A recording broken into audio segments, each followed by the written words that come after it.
I want to talk about something else. Is that cool? All right.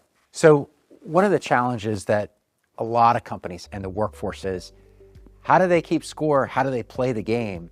And what does that dashboard actually look like?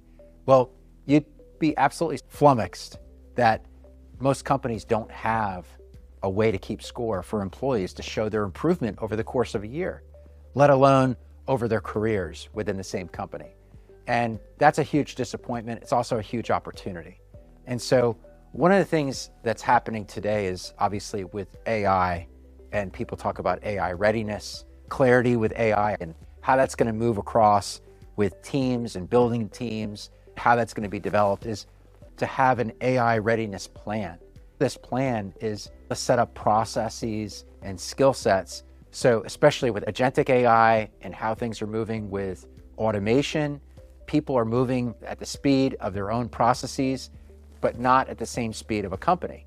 So many of the team members are just kind of going on their own without putting it together as a process and a system within the company.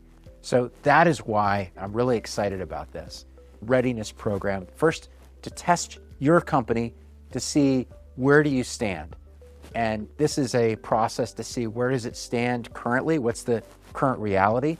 Second is to understand what are your gaps. What are the constraints today you need to focus on to help level you up so that most importantly, your employees can get traction. Part of this plan, getting a snapshot of reality, understanding what those gaps are, and then what you can work on to improve. How do you get to that next level? Well, many companies nowadays without middle management are lacking additional advisory and support to help the company and how they propel. Many times companies are looking day to day or month to month and trying to get to their objectives, but they're not looking past the forest.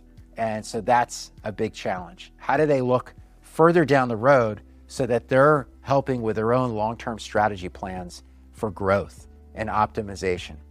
So that's what this AI plan is. That's what this diagnostic is. It's a pragmatic snapshot. You're building upon what your constraints are, and then you've got a plan so that you can work ahead and drive down a little bit deeper. Most importantly, so your teams have clarity and they understand where to go from point A to point Z. All right, so we can get into it. Thanks very much.